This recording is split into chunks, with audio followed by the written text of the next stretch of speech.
Hello friends, मैं हूं सौरभ। आज मैं आपको बताने वाला हूं मुगल वंश के सबसे लोकप्रिय शासक अकबर के बारे में, जो कि आप इस वीडियो में देखेंगे। तो चलिए दोस्तों, वीडियो को अकबर जो कि मुगल वंश के तीसरे शासक थे। अकबर के पिता हुमायूं और बेटे का नाम जहांगीर था, जो कि मुगल वंश की स्थापना की थी। दोस्तों, बाबर ने हुमायूं के दुर्भाग्यवश मौत के बाद अकबर का शासनकाल आने वाला था, जिस टाइम अकबर बहुत ही छोटे थे।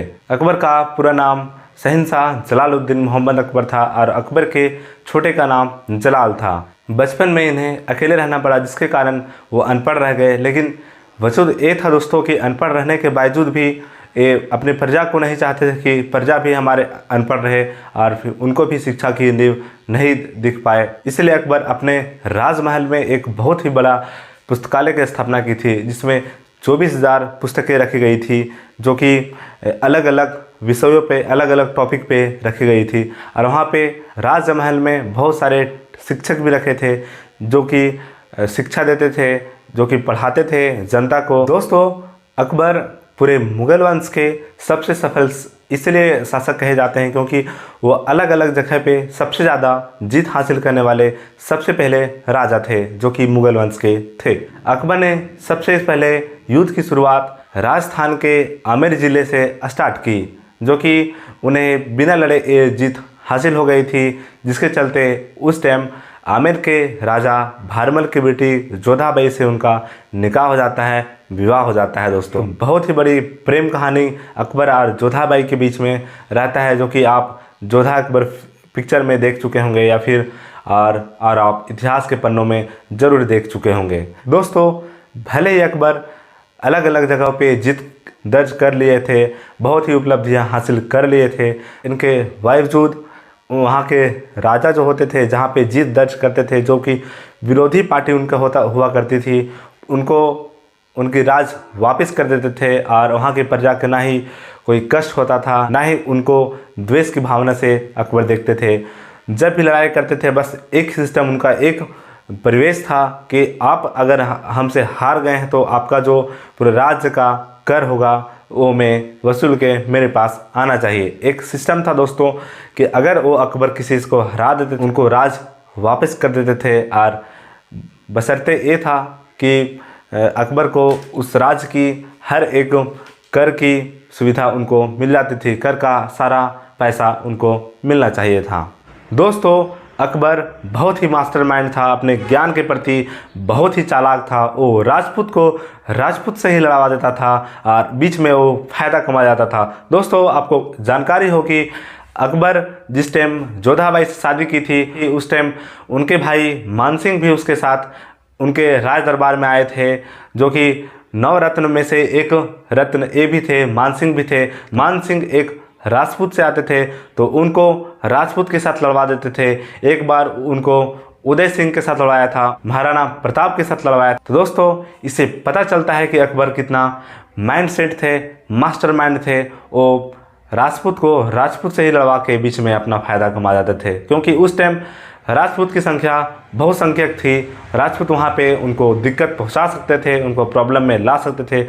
यही वजह था कि राजपूत को राजपूत से ही लड़वाना चाहे।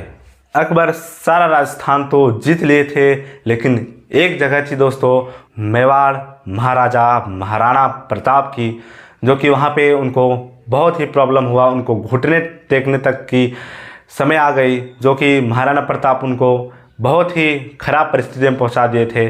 अगर महाराणा प्रताप की घोड़ा उनको धोखा नहीं देता तो आज बैकफुट पे होते अकबर, और अकबर की जगह पे महाराणा प्रताप का एक बहुत ही बड़ा नाम होता। दोस्तों, महाराणा प्रताप ना ही किसी के सामने घुटने टेकते थे, ना ही वो किसी की बात सुनते थे। हार की बात दोस्तों आपको जानकारी हो, आपको छोटा सा संक्षेप में बता देता हूँ।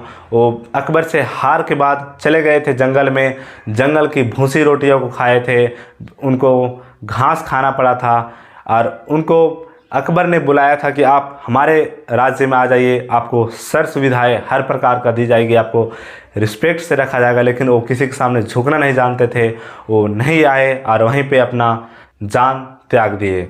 अब आपको बताते हैं अकबर के बचपन के बारे में। जिस टाइम वो लगभग 18 साल के होने वाले थे, उस टाइम दोस्तों अकबर का अंगरक्षक थे बैरम खान, मतलब जब हुमायूं का मृत्यु हुआ था उसके तत्पश्चात बैरम खान ने उनका सारा कार्यभार संभाला था। बैरम खान उनको साथ ही साथ लेकर चला करते थे।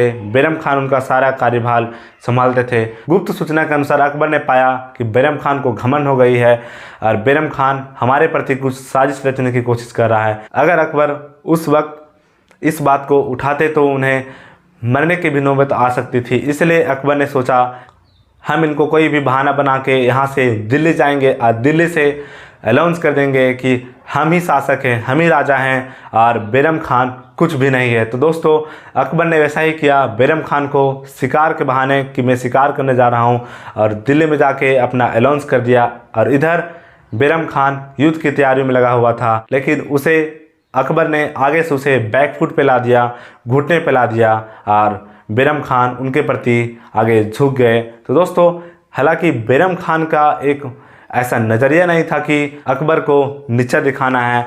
तो दोस्तों भले ही अकबर चाहते थे कि बैरम खान उनके प्रति कुछ साजिश रचने, लेकिन ऐसा कुछ नहीं था। अकबर बहुत ही चतुर था दोस्तों। वह बिना लड़ाई, बिना युद्ध के चलते वो दूसरे राज्य को जीतना चाहता था, फतेह करना चाहता था। तो यही वजह थी दोस्तों कि जहाँ से वो युद्ध करना चाहता था बहला फुसलाकर वहाँ के प्रजा से, वहाँ के राजा से, उनकी कन्याओं से, उनकी रानियों से शादी कर लेता था, जिसके वजह से वहाँ के सारे प्रजा और सारे राजा वहाँ पे खुश हो जाते थे और उनके प्रति सद्भावना दिखा देते थे और उन्हें बिना युद्ध के जीत मिल जाती थी दोस्तों। यही वजह थी कि आमेर के राजा भारमल ने अपनी पुत्री जोधाबाई की शादी अकबर से कर दी थी और यही कारण था कि अकबर ने जोधाबाई से शादी कर ली थी वो आमेर को जीतने के लिए बस। हालांकि अकबर महानतम नेता इसलिए कहलाते थे क्योंकि वो महिलाओं का सम्मान करते थे और हमेशा सम्मान किया था, इसलिए वो महान कहलाते थे दोस्तों। किसी भी महिलाओं के प्रति उनका गलत नज़रिया नहीं था और उनके प्रति कोई प्रताड़ना की भावना नहीं थी दोस्तों। अकबर भले ही अनपढ़ थे, लेकिन वो किसी भी ज्ञानी योद्धा, ज्ञानी राजा से कम नहीं थे, बल्कि ज़्यादा ही थे। दोस्तों आपको बता दें कि अकबर जब भी युद्ध में जाया करते थे तो एक के साथ डबल घोड़े भेजते थे, एक के साथ 2 घोड़े भेजते थे, ताकि एक घोड़ा बिना सवारी के चले और एक घोड़ा सवारी के चले। जब भी कोई घोड़ा थक जाए तो एक योद्धा दूसरे घोड़े पे चढ़ जाए और युद्ध को रुकना नहीं चाहिए और युद्ध में किसी प्रकार की समस्या नहीं होना चाहिए। तो दोस्तों ये दिमागी, ये चतुराई ना ही किसी पास होगी और ना ही किसी पास आज तक हमने देखा होगा दोस्तों। चालाक इतना थे दोस्तों कि वो जब भी युद्ध करने जाते थे तो लाइन बाय लाइन सबको लगा देते थे और एक के पीछे अलग अलग शासक को लगाते थे, अलग अलग जाति के लगा देते थे। जैसे आगे अफगानी हो गए, उसके बाद राजपूत हो गए, उसके बाद मुस्लिम हो गए, उसके बाद ब्राह्मण हो गए। तो ऐसे लगाते थे ताकि किसी भी प्रकार का झगड़ा ना हो सके। और वो जानते थे कि अगर युद्ध में हम अपने आप में लड़ जाएं तो युद्ध को जीता नहीं जा सकता, क्योंकि आप जानते हैं दोस्तों घर में सारा कुछ सही चल रहा है, सब आदमी एक दूसरे को हेल्प कर रहे हैं और सब एक दूसरे के प्रति सद्भावना रखते हैं, तो वो घर बहुत ही ऊंचा जाता है। तो यही वजह था कि अकबर का सफल योद्धा होने में बहुत ही महत्वपूर्ण भूमिका निभाती है। ऐसा पहली बार हुआ था कि कोई भी मुगल शासक हिंदू को अपना मंत्री बनाता है, अपना खास आदमी बनाता है। उनके नवरत्न में थे राजा टोडरमल, राजा मान सिंह, राजा तान सिंह, राजा बीरबल, जो कि हिंदू थे और ना ही उनको किसी प्रकार के अलग नज़रिए से देखते थे और उनको खास व्यक्ति बना के रखे थे। तो दोस्तों ऐसा ही होना चाहिए कि एक नेता को जो कि अपने सहयोगियों के साथ एक अच्छा व्यवहार करे, अपने प्रजा के साथ अच्छा व्यवहार करे और उनके बारे में सोचे, जैसे कि आज के युग में नहीं होता है दोस्तों हालांकि, लेकिन वैसा अकबर ने किया था। अकबर हिंदू, मुस्लिम, सिख, ईसाई सबको साथ लेकर चला करते थे। जो भी कन्याओं से वो शादी करते थे, जैसे जोधाबाई से शादी किए थे, उनको जोधाबाई का एक प्रस्ताव था उनके प्रति कि मैं 2 प्रस्ताव रखना चाहता हूँ, मैं अपना धर्म नहीं बदलना चाहता हूँ, मैं जो धर्म में हूँ वो धर्म में रहना चाहता हूँ मुगल वंश में, मुगल राज दरबार में, और मेरा एक आमेर में एक कृष्ण भगवान की मूर्ति है, उसे मैं राज दरबार में, राजमहल में लाना चाहता हूं, तो इसका परमिशन मुझे दीजिए। तो अकबर ने जोधाबाई को परमिशन दे दिया था दोस्तों और उनको एक मंदिर बनवा के दिया था, जो कि मुगल वंश के राज दरबार में एक चिन्हित था और उनको किसी प्रकार की कोई प्रताड़ना नहीं करते थे और ज़्यादा से ज़्यादा ही उनको जोधाबाई को प्यार करते थे। तो वो जो भी स्त्री से विवाह करते थे उनको किसी भी प्रताड़ना की नज़र से नहीं देखते थे दोस्तों। सबको, हिंदू मुस्लिम सिख ईसाई सबको एक ही नज़र से देखते थे। और एक आपको कंपैरिजन बताता हूँ दोस्तों, दो मुगल वंश शासक के बारे में ही, जो कि दो एक ही खून के बने हुए थे। एक थे औरंगजेब और एक थे अकबर। तो दोस्तों औरंगजेब और अकबर में आपको कंपैरिजन बताता हूँ जो कि आपको अकबर के महानतम होने पे दर्शाता है।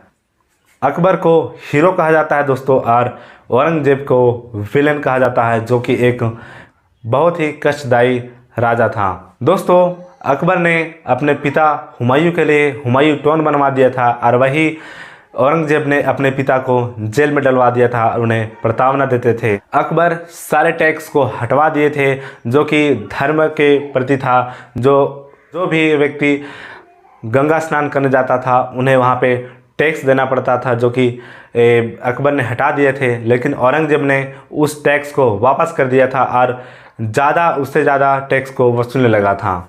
अकबर ने रजिया को हटा दिया, टोल टैक्स को हटा दिया, लेकिन सारा हटाया हुआ अकबर का औरंगजेब ने फिर से लागू कर दिया था। दोस्तों अकबर के शासनकाल में अगर आपको खुशी चाहिए होता तो इसका कोई वजूद नहीं है, इसका कोई कारण नहीं होना चाहिए। लेकिन आपको, अगर आप औरंगजेब के शासन में हैं तो उसमें आपको मुसलमान होना ज़रूरी है। अगर आप हिंदू हैं तो आप मारे जाइएगा, बस एक ही काम है, मार ही जाइएगा।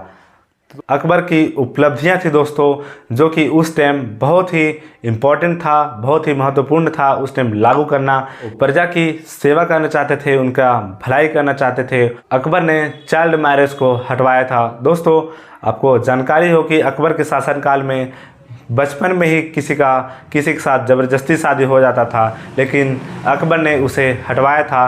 अकबर ने सती प्रथा को हटाया था, अकबर ने दास प्रथा को हटवाया था। तो दोस्तों आप सुनते होंगे दास प्रथा और सती प्रथा के बारे में, तो अकबर का ही देन है कि उन्होंने ये सब हटवाया था। लेकिन औरंगजेब इसे वापस कर देते हैं। औरंगजेब एक बहुत ही कठोर शासक था, एक बहुत ही बेरहम शासक था दोस्तों। तो दोस्तों अब आपको सोचना है कि अकबर महान था, जासूस था या शैतान था।